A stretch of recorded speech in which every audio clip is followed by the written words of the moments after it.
Hello, me Sushma stitch and style with Sushma माझ्या चॅनलवर तुमचं स्वागत आहे.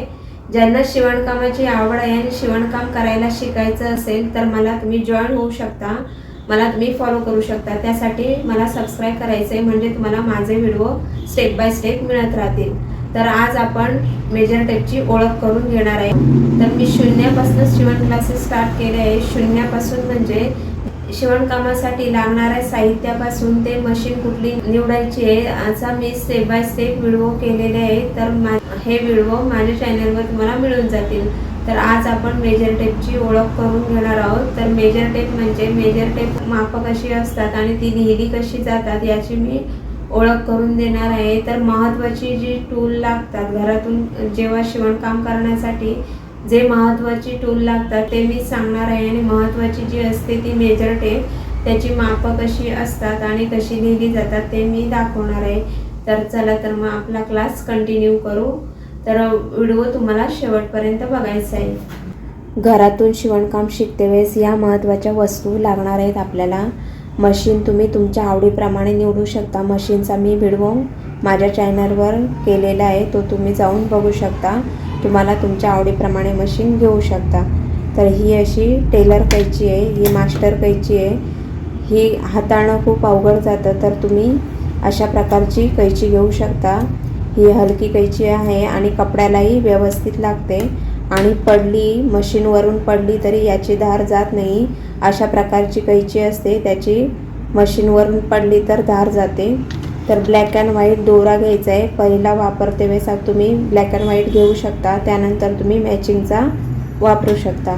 तर स्केच पेन घेऊ शकता किंवा तुम्ही मार्कर पेन वापरू शकता. अशा प्रकारचं मार्कर पेन किंवा स्केच पेन वापरू शकता. याचा उपयोग तुम्हाला डायग्राम करते वेळेस होणार आहे पेपरवर.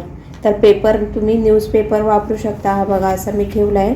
न्यूजपेपर वापरू शकता किंवा तुम्ही चार्ट पेपर घेऊ शकता. तुमच्या आवडीप्रमाणे तुम्ही घेऊ शकता. तर अशा टाचण्या लागणार आहेत आपल्याला. तर टाचण्या लावूनच आपल्याला पेपरचं कपड्यावर कटिंग करायचे. आणि तुमचा जर हात वळत नसेल शेप देण्यासाठी तर असा हा शेपर आहे, ह्याला कर्व शेप म्हणतात. तर असा तुम्ही घेऊ शकता. टेलर चॉक लागणार आहे. कपड्यावर आखण्यासाठी टेलर चॉक लागणार आहे आणि स्केल लागणार आहे. हे ओपनर आहे, हे तुम्ही शिवल्यावर चुकणार आहे, त्यानंतर उसवण्यासाठी ह्याचा उपयोग होणार आहे. आणि पेन्सिल, इरेझर, शॉर्पनर हे पण तुम्हाला लागणार आहे. डायग्राम काढायचा आहे आपल्याला नोटबुकमध्ये आणि माप कशी घ्यायची ती लिहिण्यासाठी पेन्सिल, इरेझर, शॉर्पनर आणि पेन लागणार आहे. आणि ही मेजर टेप लागणार आहे, ही खूप महत्त्वाची आहे, याची माहिती मी देणार आहे. तर आपल्याला कॉटनचा कपडा लागणार आहे. तर तुम्ही कॉटनचा अस्तर घेऊ शकता किंवा कॉटनचा कपडा पण घेऊ शकता. स्टार्टिंगला तुम्हाला कॉटनचाच कपडा वापरून शिवायचे. डायग्राम तुम्ही न्यूजपेपरवर कटिंग करू शकता किंवा तुमच्या आवडीनुसार तुम्ही चार्ट पेपर पण घेऊ शकता. तुम्हाला अशी प्रॅक्टिकल बुक घ्यायची आहे. एका साईडला लाईनचं पेज असतं, एका साईडला कोरो पेज असतं. यामध्ये तुम्ही अशा प्रकारे आकृत्या बनवून लावू शकता पेपरच्या, किंवा तुम्ही पेन्सिलने आकृत्या करायच्या आहेत आणि माप कशी घ्यायची ती लिहायची आहे. आता मी ही मेजर टेप आहे ना, त्यावर माप कशी असतात आणि लिहिली कशी जातात ते मी दाखवते.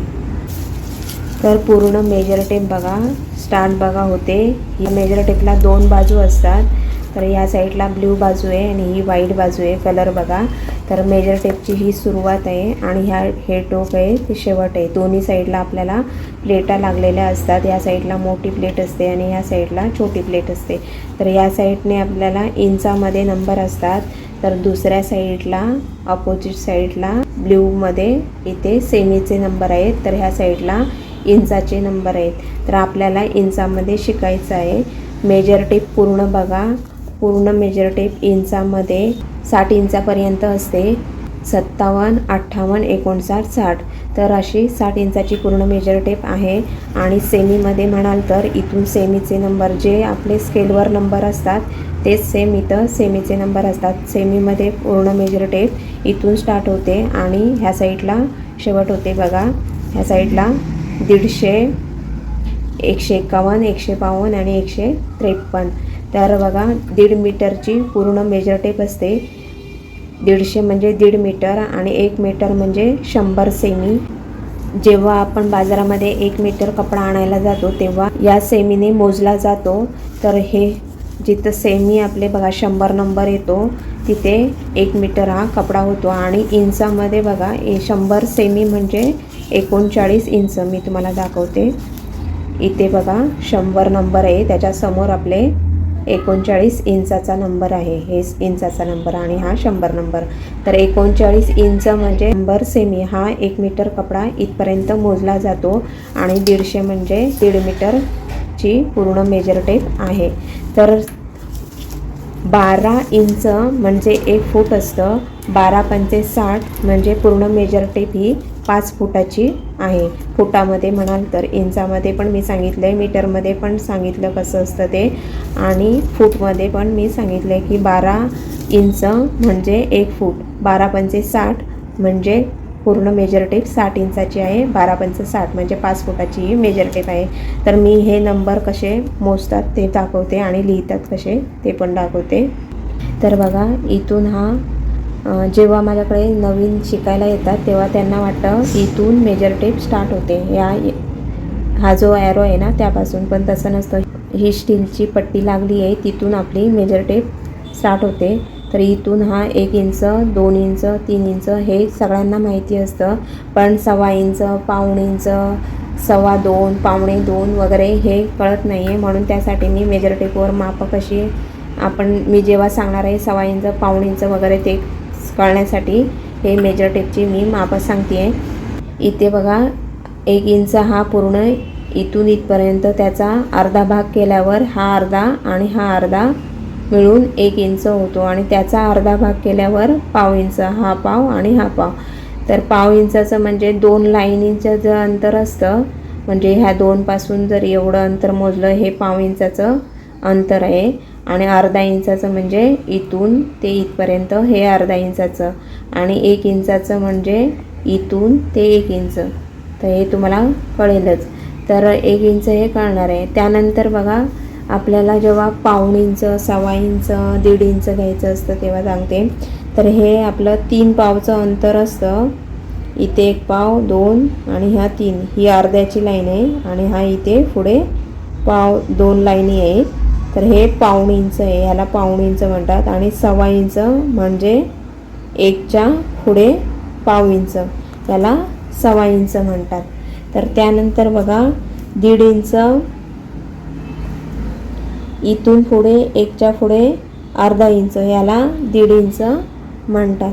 त्यानंतर हे 2 इंच तर तुम्हाला माहिती आहे, 2च्या पुढे अर्धा इंच हे याला 2.5 इंच म्हणतात. त्यानंतर बघा मी 4.25 4.3 वगैरे दाखवते. तर इथे दाखवते.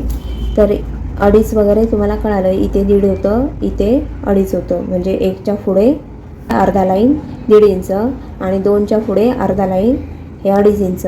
त्यानंतर बघा, तर जेव्हा आपल्याला 3.25 4.25 घ्यायचं असतं तर बघा इथे आपले जेव्हा 3ला पाव इंच कमी असतं, 3ला 2 लाईन कमी असतात तेव्हा याला 2.25 म्हणतात. आणि 3च्या पुढे 2 लाईन असतात त्याला 3.25 म्हणतात. तर 4.25 जेव्हा असतं तेव्हा 4ला 2 लाईन कमी असतात आणि याला 4.25 म्हणतात. आणि 4.25 म्हणजे जसे घड्याळामध्ये वाजतात त्याप्रमाणे आपल्याला जसं 15 मिनटं कमी असतात तशाचप्रमाणे 4.25 किंवा 4.25 त्याचप्रमाणे मेजर टेपवर मोजायचं असतं. तर बघा इथे 4.25 झाले तर 4च्या पुढे 2 लाईन याला 4.25 म्हणतात. तर अशा प्रकारे असतं. तर लिहितात कसे मी सांगते. तर 1 इंच हे 1 इंच असंच लिहिलं जातं. त्यानंतर अर्धा इंच हे अर्धा असं पण लिहिलं जातं, किंवा तुम्ही 50 म्हणून पण लिहितात याला अर्धाला. आणि जेव्हा आपण पाऊण इंच लिहितो ना तेव्हा 75 असे लिहिले जातात पाऊण इंच, किंवा अक्षरी पण लिहिले जातात पाऊण इंच म्हणून. त्यानंतर 1.25 इंच आपण कसे लिहितो तर 1.25 असे 1.25 इंच लिहिला जातो. 1.25 25 म्हणजे पाव इंच आहे. त्यानंतर बघा 25 25 25 असे 3दा केल्यावर हे पाऊण इंच म्हणजे 75 असे लिहिले जातात.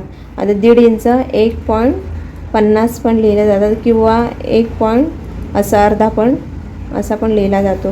2.5 इंच पण त्याचप्रमाणे 1.50 लिहिलं जातं किंवा 2.5 इंच पण 2.50 लिहिलं जातं किंवा 2.अर्धा असं पण 2.5 इंच लिहिलं जातं. तर अशा प्रकारे ही माप आहे. तर तुम्हाला समजून घ्यायची आहे माप कशी घ्यायची आहे ती. मग तुम्हाला डायग्राम काढते वेळेस काही प्रॉब्लेम येणार नाही आहे.